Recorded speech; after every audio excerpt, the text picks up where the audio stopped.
Continuando con otro tema de geriatría muy importante, la evaluación funcional del adulto mayor, o correctamente como tendríamos que decir ahora de la persona mayor. Pero bueno, sí está estipulado dentro del examen preventivo del adulto mayor, porque cuando empezaron estas evaluaciones se consideraba adulto mayor. ¿Sí? Entonces, en el día de hoy, en esta presentación, vamos a ver la evaluación funcional de la persona mayor, la evaluación geriátrica integral, que incluye justamente esta evaluación funcional, el examen de medicina preventiva, que involucra esta evaluación funcional, la intervención como en la base de una evaluación. ¿Sí? O sea, nosotros evaluamos para poder hacer intervenciones, ocupamos instrumentos para poder hacer justamente intervenciones y tener un mismo lenguaje entre distintos profesionales y también evaluar la progresión de las enfermedades. Vamos a reconocer la importancia de la evaluación funcional del adulto mayor, reconocer los componentes, los beneficios de la evaluación geriátrica y los componentes de la evaluación funcional del adulto mayor. Ya partimos con evaluación funcional en las personas mayores, justamente porque la funcionalidad es un indicador de salud, hay que intentar mantenerla y mejorarla. El estado de salud y la calidad de vida es fundamental en las personas mayores. Las políticas públicas, así lo hablamos en la otra presentación, están orientadas a justamente aumentar los años libres de discapacidad. Ese es el objetivo establecido por la Organización Mundial, por la Organización de Naciones Unidas en el 2002, pero lo que busca justamente las políticas en general y a nivel de Chile es justamente un abordaje multidisciplinario y multidimensionalidad. La multidimensión tiene que ver justamente con esto que no es solo el examen físico, anamnesis, sino que tiene que ver la parte social, la parte cognitiva. Algunos conceptos claves, la fragilidad que ya lo vimos, sarcopenia que lo vamos a estar viendo incluso con la parte de nutrición, que es bajo porcentaje muscular, la discapacidad, como lo vimos, la pérdida de las capacidades, la dependencia, que también lo vamos a buscar con algunos instrumentos que los vamos a ver al final de esta presentación. Hay elementos predictores del riesgo, medidas preventivas del deterioro funcional, en lugar de solo acciones de recuperación. Como dijimos, un cambio en la geriatría, buscando más orientada hacia la prevención. El cambio en la medicina geriátrica de protésica a una medicina geriátrica ortésica y preventiva. La fragilidad se puede ver en jóvenes que tengan una discapacidad transitoria o permanente, y ahí puede ser una fragilidad. En las personas mayores igual puede haber una discapacidad, pero no necesariamente ser expresión de fragilidad, si hay otros componentes que tienen fortaleza. Es también importante esta evaluación considerando el envejecimiento poblacional, el cambio de la pirámide poblacional que lo hablamos, dado por la natalidad que disminuye, la mortalidad también, y en promedio de vida en Chile son 78 años, la supervivencia entre los 80 y 70 años es 37% para las mujeres, 25% para los hombres. En Chile es el tercer país de Latinoamérica más envejecido. La población mayor superaba al 10% el año 2001 y se espera que para el 2025 sea incluso el 19%. Este aumento constante, permanente de este grupo de personas, así como lo hablamos en la presentación por la presentación anterior, le da la importancia al aprendizaje en la atención de las personas mayores. Hay que reconocer las disfunciones y las dependencias que pueden ser reversibles, no reconocidas o que pueden escapar de la evaluación clínica tradicional que tenemos con personas de menos edad. La valoración geriátrica integral, entonces, es multidimensional e interdisciplinario porque son distintos profesionales que participan, detecta y cuantifica incapacidades y problemas, y por eso tenemos una valoración clínica, una valoración funcional, una valoración mental y una valoración social. Hay un estado inicial, uno reconoce en qué situación está esta persona y si la podemos mejorar, y si no la mejoramos vamos a tratar de que no empeore y lo vamos a estar controlando con distintos instrumentos y hacer un seguimiento.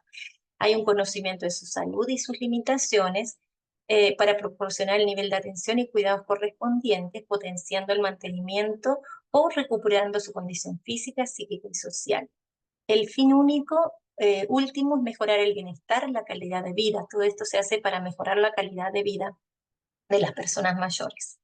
qué objetivos tienes, conocer qué situación tienen las personas mayores, evaluar la repercusión de enfermedades, hacer un diagnóstico de la persona mayor en en las 4 esferas, descubrir problemas que sean reversibles, planificar un tratamiento visto desde todas las dimensiones, documentar la mejoría del paciente. O sea, nosotros cuando aplicamos distintos instrumentos vemos la evolución, ofrecer el nivel de asistencia más adecuado y optimizar los recursos sanitarios sociales, y también la comunicación entre distintos profesionales cuando usamos los mismos instrumentos.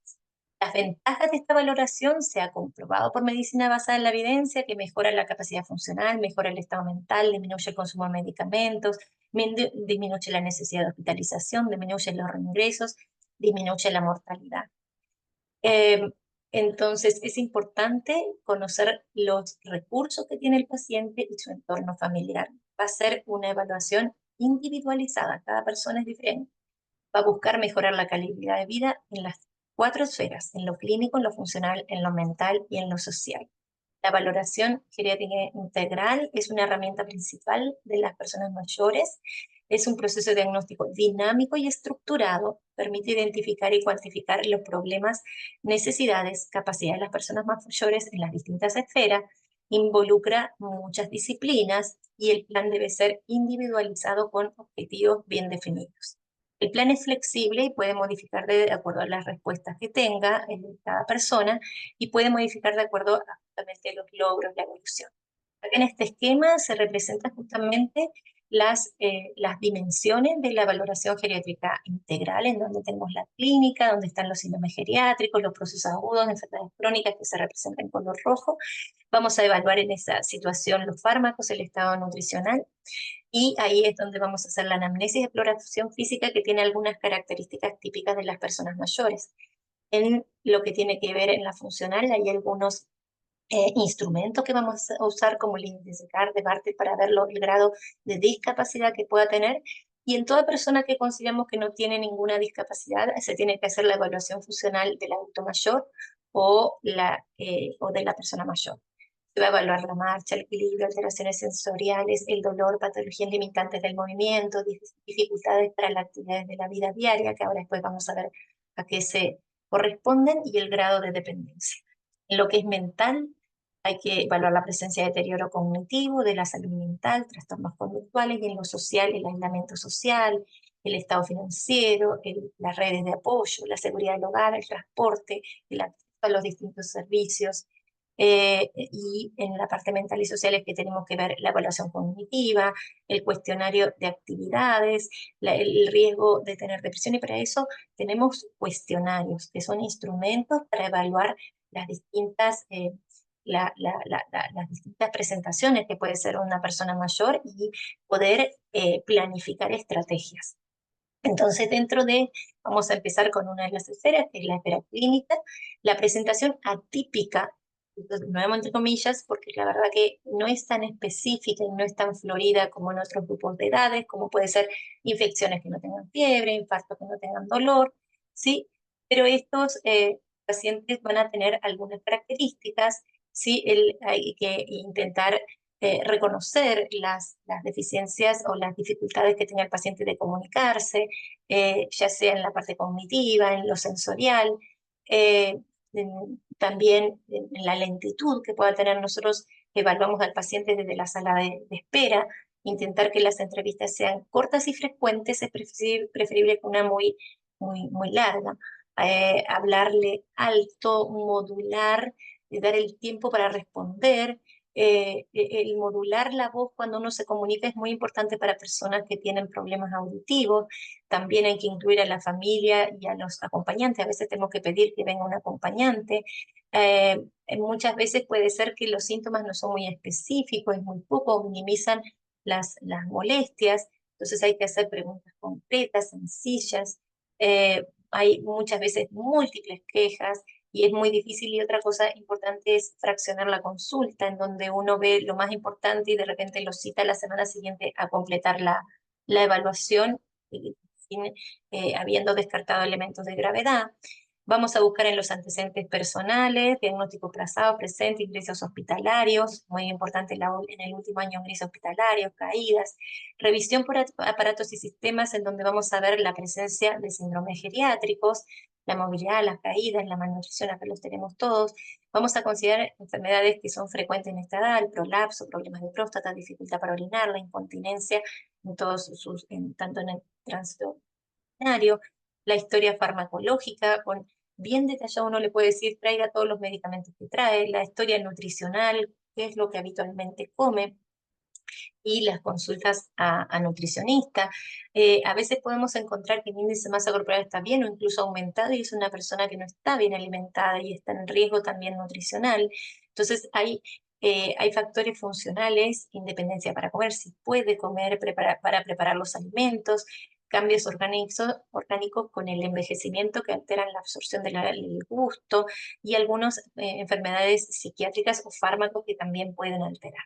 Cuando llegamos al examen físico, que empieza, como dije, desde la sala de espera, cuando vemos la persona mayor que se está acercando, la inspección general, el estado del aseo, coloración de las pieles mucosas, postura, marcha, piel, los signos vitales, muy importante, ¿sí? Para poder evaluar a la persona mayor, incluso acá que no está la circunferencia de cintura, considerado como un mayor riesgo cardiovascular. En la cabeza, la salud bucal, prótesis dentales, ver porque tiene que ver con el funcionamiento de la masticación, los ojos, la agudeza visual, la parte auditiva. Vemos desde lo que era desde la inspección general, estamos viendo y después más la piel, que es más delgada, con más riesgo de lesiones, a nivel del cuello, tórax, abdomen, extremidades. Les invito a que revisen esto en detalle y analicen y reflexionen sobre la diferencia entre los distintos grupos de edad. Los exámenes complementarios vamos a hacer laboratorio, radioefectora y electrocardiograma los más frecuentes, pero obviamente vamos a ver, y siempre tenemos que evaluar si realmente es necesario, qué vamos a hacer con ese examen. Pero si es un examen que vamos a indicar en un paciente en que no vamos a hacer nada, independiente de lo que encontremos, porque no podemos someterlo a una cirugía, no podemos, entonces capaz que ese examen no está bien indicado y no hay que hacerlo. Hay una tabla que creo que es muy buena de este libro de Manual de Geriatría, una mirada práctica interdisciplinaria, en donde muestra en relación a en las personas mayores, justamente en un aspecto, la evaluación y la conducta frente a la falla y qué es lo que hay que hacer. Me pareció que era muy interesante, se lo puse acá para que lo revisen con calma. Valoración en la esfera funcional. Vemos la parte clínica, que vemos el paciente en la anamnesis, el examen físico, que muchas veces es muy largo, que lo tenemos que fraccionar. Y en la parte funcional, la capacidad de la actividad habitual, mantener su independencia. Entonces, las tareas cotidianas y sencillas requieren un mínimo de capacidad física y también de capacidad cognitiva, y saber también si la paciente está o el paciente con una capacidad emotiva, con problemas emocionales, que eso también pueden afectar su capacidad funcional, incluso de la parte cognitiva. También el entorno, el ambiente, el, eh, digamos, el ambiente familiar, comunitario, sus hábitos, su religión, tiene que considerar todo el entorno de la paciente. Si algún componente falla la ejecución de la tarea, altera la capacidad de la funcionalidad de la persona, pierde la autonomía, o sea, si no tiene la parte cognitiva bien, si la parte emotiva está mal, la parte física está mal, eso va a ser, la puede poner en riesgo de caídas, de accidentes o de no poder prepararse sola la comida. Bueno, entonces la evaluación de la movilidad y la evaluación sensorial de la agudeza visual auditiva va a ser importante en esta etapa de la parte funcional. Y también entrevistar sobre las actividades diarias que se clasifican en actividades básicas de la vida diaria, que vamos a ver instrumentales y avanzadas. Vamos a empezar por las actividades básicas de la vida diaria, que tiene que ver con la higiene personal, la ducha, el vestido, alimentación, control de esfínteres, el uso de inodoro, movilización. Les invito a que revisen esto y que se ven alteradas por el déficit cognitivo-conductual o como déficit motor. Y acá son ejemplos de cómo con la participación de una terapeuta ocupacional también es que se puede mejorar la autonomía de las personas mayores. Y vemos en distintas situaciones cómo pueden ser afectadas, en el caso de daño cerebral, en el caso, por ejemplo, que no pueden pierden la capacidad motriz, pero también puede ser por enfermedades osteoarticulares. Entonces, en esto, el terapeuta ocupacional cumple una función muy importante en ayudar al paciente, a la persona que sea más independiente. Los déficits que más interfieren en la ejecución de actividades son los cognitivos, siguiendo por los psicopatológicos, la habilidad emocional y los motores, ¿sí? Estos son los que más afectan a las actividades básicas de la vida diaria. También ahora, avanzando más en la complejidad, tenemos actividades instrumentales de la vida diaria que son más complejas, que son actividades básicas, que se realizan requiere un mayor nivel de autonomía. Tareas como capacidad de usar el teléfono, de elaborar su comida, de realizar tareas domésticas, compras necesarias para vivir, lavado de ropa, manejo de medicación, movilidad en la comunidad, manejo de dinero, y que cuando se ven afectadas, la verdad que la repercusión al individuo, la familia, la comunidad, aumenta muchísimo los costos. Y acá tenemos actividades avanzadas de la vida diaria que no son indispensables para el mantenimiento de la independencia, pero sí mejoran la calidad de vida. Están en relación al estilo de vida de la persona mayor, permiten al individuo desarrollar sus papeles dentro de la sociedad, y tenemos actividades sociales, educación, trabajos, participación en grupo, contactos sociales, viajes, deportes, entre otros. Y se recomienda mucho, siempre tenemos que fomentar la actividad social porque cuanto más participen, más mantienen esto y es más lento o menos la posibilidad del deterioro de la persona mayor. Entonces, en atención primaria de salud, la evaluación funcional está del adulto mayor, de la persona mayor, está incluido en el examen de medicina preventiva del adulto mayor que se llama EMPAM. Y este examen, bueno, dentro de las políticas públicas, ya en el año 1999, la evaluación geriátrica integral aparece en el control del adulto mayor, el examen no, es la evaluación funcional del adulto mayor, el control del adulto mayor sano, evaluación geriátrica, la valoración geriátrica integral, con enfoque preventivo, anticipativo, y posteriormente aparece el examen físico de la persona mayor, que involucra incluso más variables, buscando justamente una acción más anticipatoria y predictor de la pérdida de funcionalidad para hacer intervenciones. Detecta en forma integral factores de riesgo de pérdida de función que se considera autovalente. No se aplica la evaluación funcional de las personas mayores. El examen médico preventivo no se debe aplicar en personas que ya tienen una discapacidad, por ejemplo, personas mayores con silla de ruedas o que tengan ceguera. En este caso hay que usar otros instrumentos como es el índice de Bartel, y bueno, y en el examen de medicina preventiva de adulto mayor ya en el año 2010 incorpora otras mediciones para buscar factor de riesgo.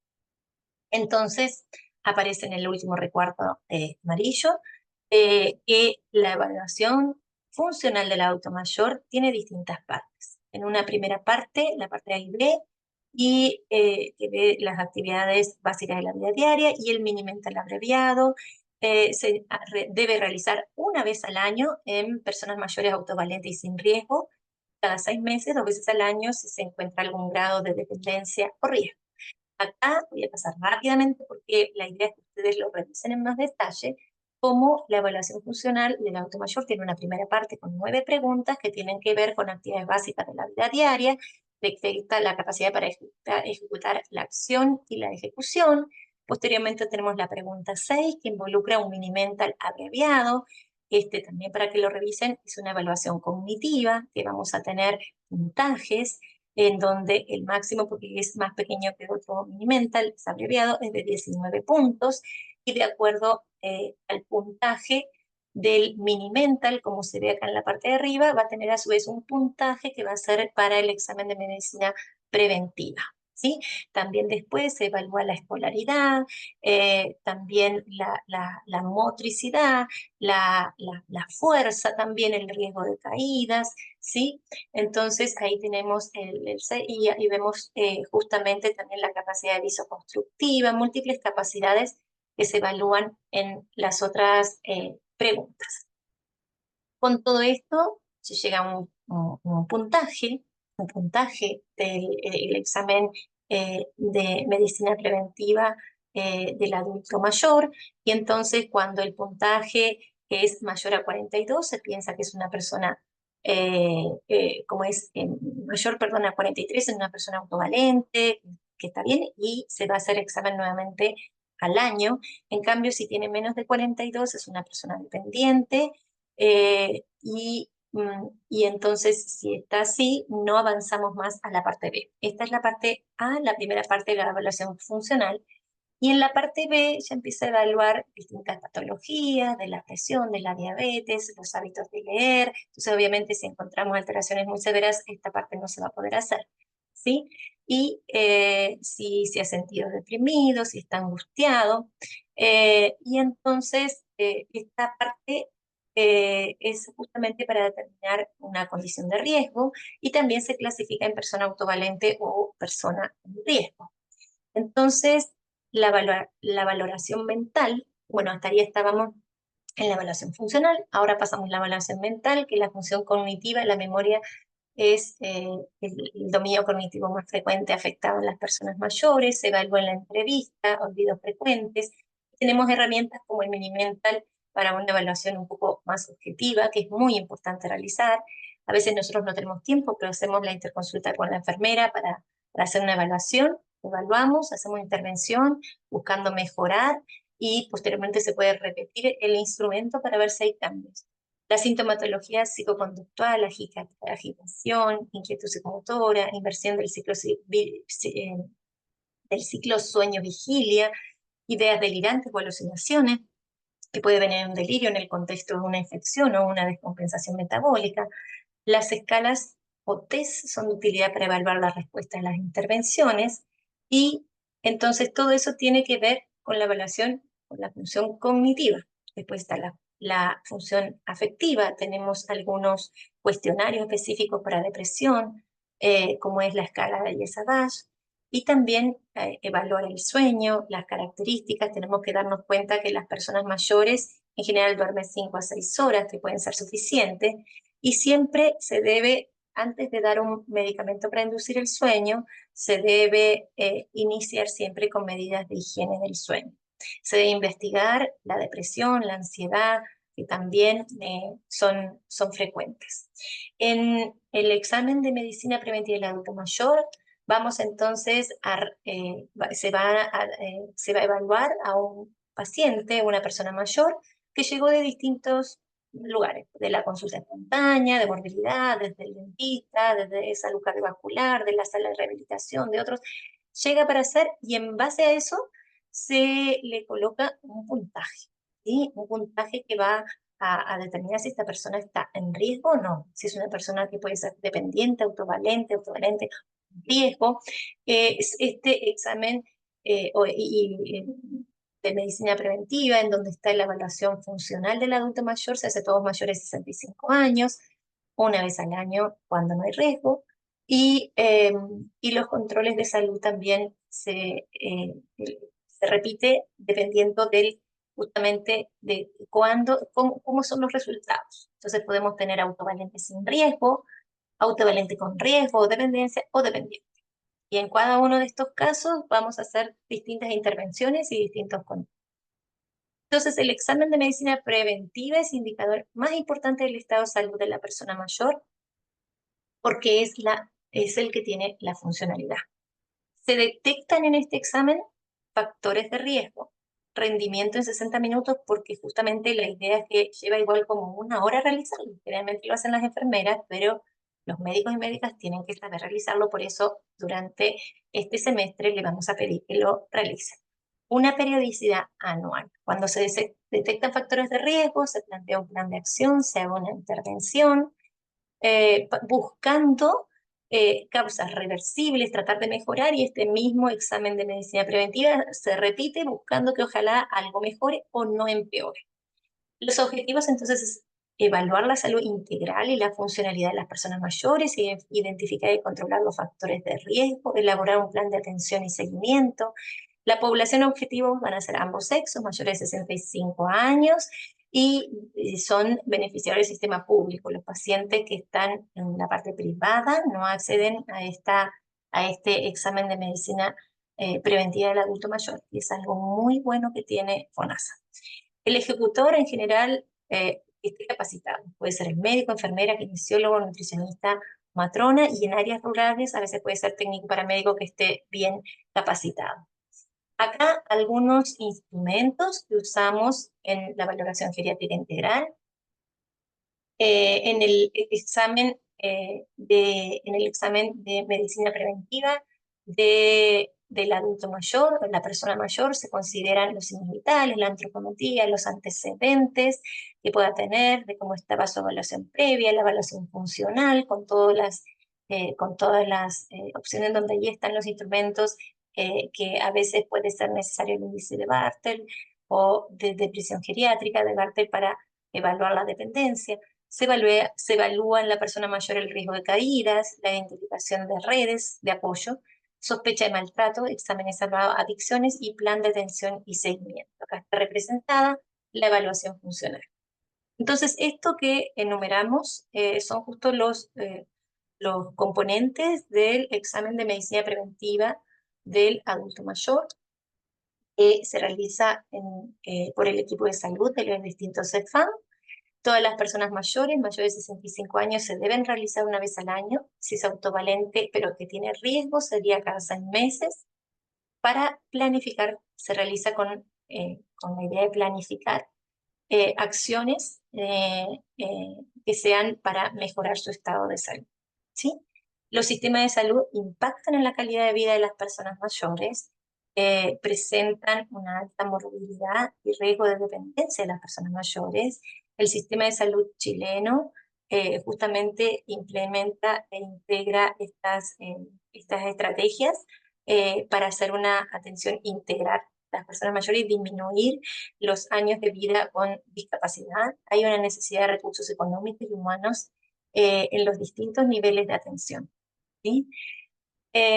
Cuando evaluamos la valoración geriátrica integral, hay muchos síndromes geriátricos que se van a identificar, como son los trastornos de ánimo, alteraciones del sueño, de la memoria, síndrome de caída y problemas en la marcha, la fragilidad, la sarcopenia, la inmovilidad, trastornos de la deglución, la baja de peso, déficit visual, incontinencia urinaria, constipación y la polifarmacia. Puede tener una persona mayor varios problemas con distinta etiología y que pueden coexistir varios síndromes geriátricos y explica un mismo complejo semiológico y que la intervención puede incluso en algunos casos tener situaciones reversibles. No significa que todas que no tienen mejoría. Por eso siempre está ya alerta a qué cosas se puede revertir.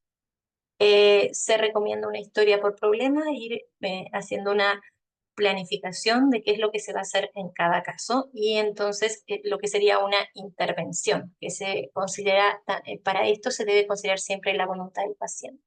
Aquí algunos índices que le invito a revisar en material complementario, en este caso el índice Bartel, para ver la dependencia que tiene el paciente y de acuerdo al puntaje se califica.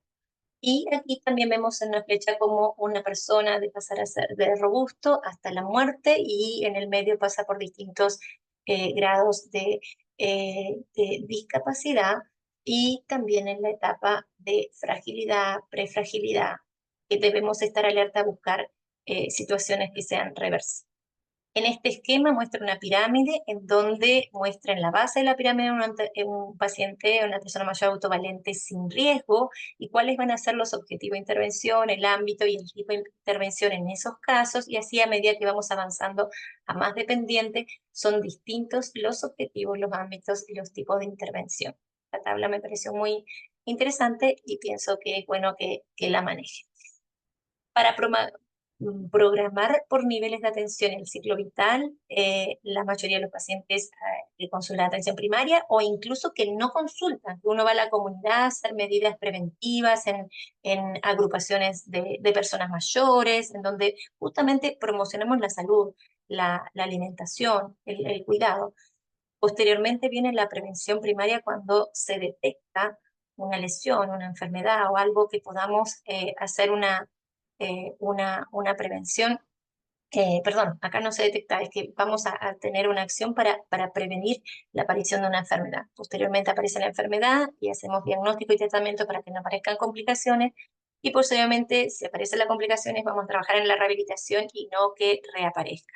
Y hay algo, un concepto importante que es la prevención cuaternaria, que es no dañar y va sobre todo a la iatrogenia en las personas mayores, a veces por indicación de muchos fármacos sin necesidad, por indicación de estudios que no estaban del todo justificados, podemos dañar. Incluso cuando le hablamos y la posibilidad de enfermedades graves que podría tener y capaz que no las tiene, entonces generamos una ansiedad innecesaria.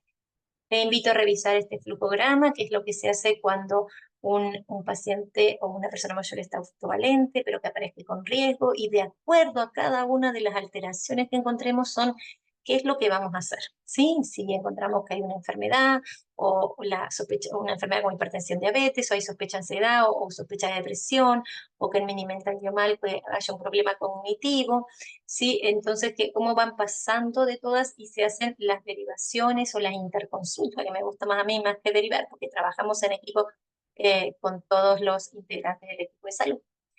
Cuando hay riesgo de dependencia, justamente cómo se puede manejar el dolor, los trastornos cognitivos o otra condición de salud. Estos esquemas están dentro del manual de geriatría para médicos generales del Ministerio de Salud. ¿Sí? Otras veces es que se pueden, en caso que esté dependiente, ¿sí? Ya sea leve o total, también se puede derivar a lo que son las salas de rehabilitación con base comunitaria, que son salas en donde se busca la reincorporación de las personas mayores a la comunidad. Eso pasa también en los hogares. A veces se busca que la persona esté un tiempo y después vuelva a su domicilio más funcional. O sea, cuando se detecta una situación de riesgo, la persona está en un hogar de larga estadía, como son los ELEAM, se le mejora la capacidad funcional, cognitiva, lo más que se pueda, y cuando esté en buenas condiciones vuelve a su domicilio. Eso también está dentro de lo que, digamos, lo que está planificado. Lamentablemente muchas veces no mejora y quedan en estas instituciones.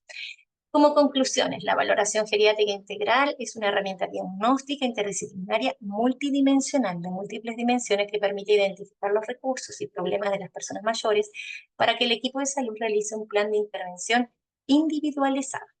Utilizar escalas de medición validadas en las personas mayores permite cuantificar, comparar y reevaluar los resultados. Además, favorece a la comunicación entre los profesionales. La valoración geriátrica integral es dinámica y se adapta a distintos escenarios de la atención clínica. Pasando nuevamente a algunos instrumentos que quiero que los revise para qué son, porque esto también es preguntado en las pruebas. Así que aquí la bibliografía que usé para esta presentación y todos los éxitos en este semestre.